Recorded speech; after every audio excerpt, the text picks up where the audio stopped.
¿Qué harías si el sol dejara de brillar y el mundo se volviera loco por quedar en la penumbra?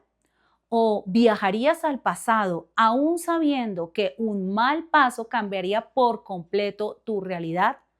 ¿O te imaginas a todos los humanos viviendo en celdas, comunicándose con todo el mundo, aunque jamás tocándose con nadie? Estas son historias que te voy a presentar el día de hoy, cuentos de ciencia ficción. Y como ya lo sabemos, este género nos marca algunas advertencias sobre lo que podríamos esperar en el futuro si no cambiamos nuestro rumbo. Suenan, como dicen, puro cuento, pero al final del video te darás cuenta cuáles son los puntos en común con nuestro presente. Escritas hace décadas, estas historias nos advirtieron de cómo viviríamos en este momento. Y las historias son El ruido del trueno, Anochecer y La máquina se detiene. Bienvenidos al crossover de libros. Démosle play.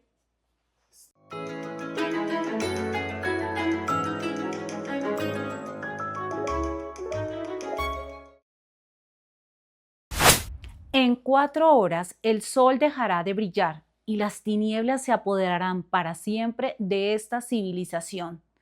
Imagínate vivir en un planeta con 6 soles.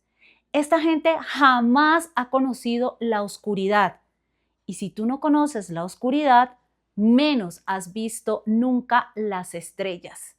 Esto es lo que sucede en la historia Anochecer de Isaac Asimov, publicada en 1941. Este era uno de los relatos favoritos del autor, al que ya he reseñado en otra ocasión con otro cuento que se los recomiendo. En este contexto aparecen los personajes de esta historia. En el observatorio astronómico está el líder de los astrónomos, Atom 77, y el periodista Teremon 762. Atom ha dado la alerta a la civilización de que cada 2050 años este planeta sufre un colapso total a causa de un eclipse. Y al dejarlos en la oscuridad, las civilizaciones que han habitado este planeta se extinguen. ¿Y cómo lo saben? Bueno, porque al parecer esto es lo que ha ido pasando una y otra vez. Pero este periodista no le cree mucho al líder del observatorio y le dice que más bien es un alarmista, que lo deje cubrir la exclusiva, y este hombre le dice que cómo se le ocurre, que es cierto que en 4 horas el planeta se va a derrumbar, que la sociedad no podrá soportar estar en plena oscuridad. Es que imaginémonos, si tú tenías 6 soles, pues ellos que iban a desarrollar fuego, que iban a desarrollar luz artificial. El hecho de estar totalmente en las tinieblas podría generar un efecto casi que de claustrofobia, el no poder ver absolutamente a nadie, ni poderte ubicar en el espacio en el que estés. Así que finalmente Atom permite que este periodista se quede con él, porque él insiste en que eso no es realmente lo que va a pasar y que al otro día pues se darán cuenta que no fue más que una alarma. Y aquí en este laboratorio también vamos a tener a un psicólogo, a Shirin, que es la persona encargada de explicarle al periodista cómo la civilización va a asumir este tiempo de tinieblas. ¿Qué es lo que sucede en la psique? ¿Cómo han utilizado distintas fórmulas científicas para dar con el tiempo exacto en el que llegaría este eclipse total y qué es lo que ellos esperan? Y aquí hay algo en el cuento que a mí me llamó la atención, y es que este hombre estaba como en un refugio que habían construido para los familiares de los astrónomos, y él le decía algo como: no, yo soy un simple psicólogo. A mí no me necesitan allá lo que necesitan es hombres fuertes y mujeres muy saludables que puedan seguir teniendo bebés y repoblar el planeta una vez haya pasado toda esta situación, o estos habitantes se hayan adecuado a la oscuridad. Y me llamaba la atención eso, el hecho de que para el tiempo en que Asimov publica este libro, pues el papel de un psicólogo es como algo ahí, como que realmente como sin importancia. Y hoy en día, imagínate en una catástrofe mundial, encerrado en un búnker, ¿a quién querrías a tu lado? Pues a un psicólogo que te atienda, que te ayude con el estrés postraumático. Y vamos en la narración paso a paso, hora a hora, a través de cómo estos científicos van a asumir esa pérdida de luz. Vamos a ver cómo es que la demás población va a vivir los mismos síntomas, cómo este hecho de ir, de casi que aferrarse a los últimos rayos de sol, este miedo, esta, esto desconocido que está para ellos, porque en esta civilización hay otro grupo de personas que sí saben lo que van a pasar. Es casi como un culto religioso. Y ellos incluso tienen un libro que se llama el libro de las revelaciones. Y en este libro aseguran que una vez que todo el planeta esté en tinieblas, por fin podrán ver las estrellas. Y los científicos están como por un lado como, ¿será que esto realmente existe o es solamente una imaginación de estos fanáticos religiosos? Y vamos a tener estas dos posturas, los religiosos y los científicos, a la espera del cataclismo que ocurrirá en este planeta. Cuéntame, ¿cómo sobrevivirías si de verdad un día el sol no saliera en nuestro planeta? ¿Te lo imaginas?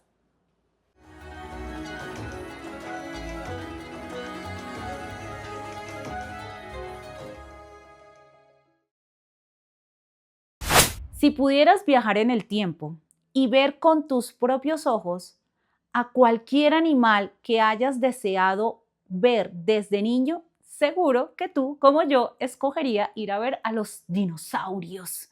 Pues esto mismo es lo que ofrece una empresa en el futuro, un safari en el tiempo. Les estoy hablando de la historia El ruido del trueno de Ray Bradbury, otro autor a quien ya también he reseñado con sus crónicas marcianas y se las recomiendo. Aquí Eccles, el protagonista de esta historia, contrata los servicios de este safari porque él tiene ese gusto por la cacería y el safari ofrece justamente eso también. Tú escoges el animal y lo matas. Así que él, junto con 4 personas más, viajan en el tiempo a una jungla de hace unos 60 millones de años para encontrarse con este tiranosaurio Rex y cazarlo. Pero hay una advertencia que ronda todo el tiempo en el cuento y a Ekel se lo dicen una y otra vez. Nunca salgas del sendero que ha trazado esta empresa de safari. Y lo que pasa es algo que nosotros hoy en día ya conocemos mucho y el autor juega con este concepto que para nosotros es la teoría del caos y el efecto mariposa. Y yo me pregunto si el científico que habló, el meteorólogo que habló de esto por primera vez en 1963, Edward Lorenz, ya había leído este cuento que fue publicado en 1952. Es que aquí nosotros podemos ver justamente cómo la ciencia ficción va como un paso adelante en el desarrollo humano. Y Eccles se dará cuenta que algo cambió en el futuro. ¿Sus acciones y la del grupo de sus compañeros habrán repercutido? ¿Será que realmente es tan importante una mariposa en el pasado? Averígualo cuando leas El ruido del trueno de Ray Bradbury.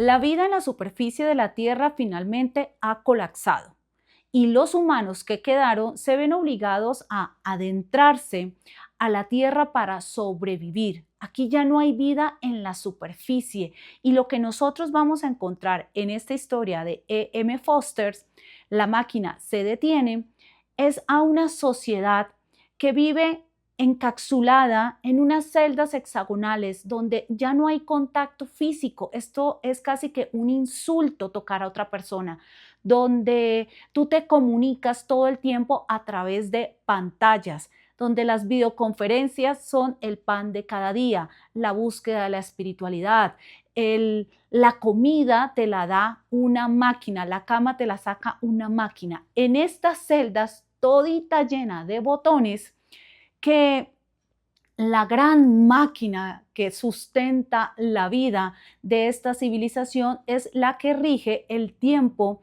y la existencia de estos humanos. Y nosotros diríamos, bueno, pues es que hoy en día es muy común las videoconferencias y es muy común evitar el contacto físico con las personas, más después del COVID. Y bueno, afortunadamente, como existen las videollamadas, nos podemos conectar con cualquier persona del otro lado del planeta. Sí, todo eso es cierto, pero estamos hablando de una historia que fue publicada en 1909. Y a mí eso me llamó mucho la atención de la cercanía con nuestro presente, de cómo la contaminación en el planeta finalmente arrasó con la sustentabilidad de la Tierra, cómo las hambrunas, cómo las sequías, cómo ese individualismo cada vez más marcado dio sus frutos, y algo en lo que nosotros caemos mucho hoy en día, y es en burlarnos de cómo la IA va a jugar un papel importante para las generaciones futuras y pues para nuestro propio presente. Y si nosotros lo vemos, justamente esta gran máquina es como una IA, que es la que soporta toda la vida en el planeta, porque incluso si te enfermas, ahí mismo en esa celda te atienden. Y en este contexto nosotros encontramos a los personajes de esta historia, a Vashti y a su hijo Kuno. Kuno llama un día a su mamá, él vive al otro lado del planeta, y le dice que por favor vaya y lo visite, que tiene algo muy importante que decirle. Y ella le da como mucha pereza este viaje, porque va a tener que salir sí a la superficie, a viajar como en una especie de un teledirigible, y ver las estrellas y el sol, eso le parece a ella una pérdida de tiempo, porque ella lo que tiene que estar es en su celda allá originando ideas, algo que resulta pues irónico, porque esta máquina no solamente suple las necesidades básicas como la alimentación, el sueño y demás, sino que es la que produce los libros, produce la literatura, produce la música.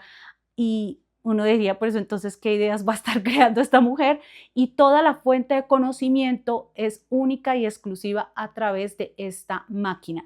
Así que no hay ni filosofía, no hay una observación directa por parte de los humanos, y todo está, como les digo, supeditado a esta gran máquina.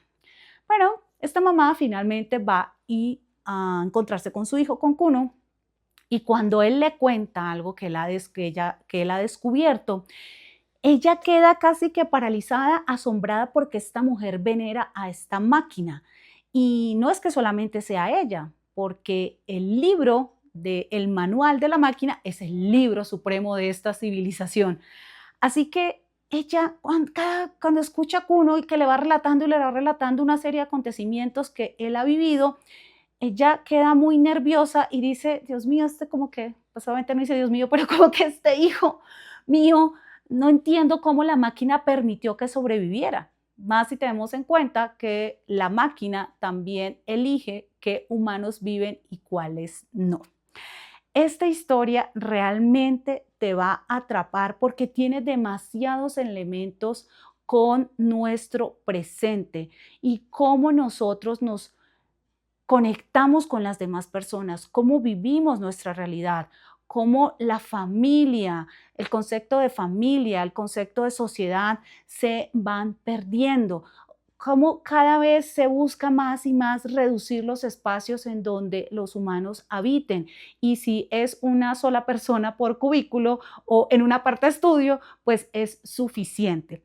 Les recomiendo leer La máquina se detiene, para que ustedes sepan qué va a pasar con Kuno, qué va a pasar con Vashti, qué va a pasar con esta sociedad si realmente esta máquina algún día se detiene.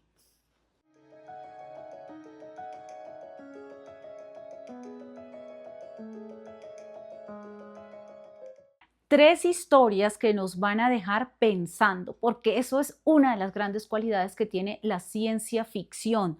Nos muestra cuáles son el precio a pagar cuando el desarrollo humano va mucho más rápido que el entendimiento moral y racional de sus efectos. Asimov nos mostró el miedo a lo desconocido y en esta historia quiero recomendarles también que lean la novela corta que tiene el mismo nombre y que se basó en este primer relato que Asimov luego realizó con el escritor Silverberg. Y si la han leído, que me cuenten qué les pareció. Por su parte, Ray Bradbury nos hace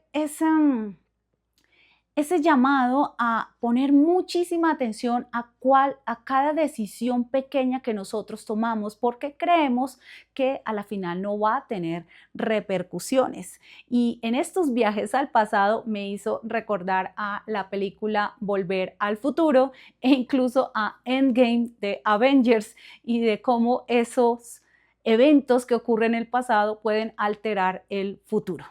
Y finalmente Foster nos marca, pero así, de frente a nuestras caras, cuál es el riesgo de dejar que la tecnología se apropie de nuestras vidas. Y más aún cuando nuestro afán por buscar la comodidad y el menor esfuerzo finalmente podrían llevar a una pérdida irreparable de lo que nosotros somos como humanos, principalmente la creación. Los invito a que se acerquen a estas historias y me encantaría saber cuál de ellas les gustó más, con cuál se sintieron como un poco más nerviosos al final de la lectura. ¿Y estás escuchando? ¿Te has dado cuenta que posiblemente estamos viviendo justamente los problemas que estas historias nos traen? Déjamelo en comentarios. Recuerda, como decía Jorge Luis Borges, leer es una clase de felicidad. Chao, chao.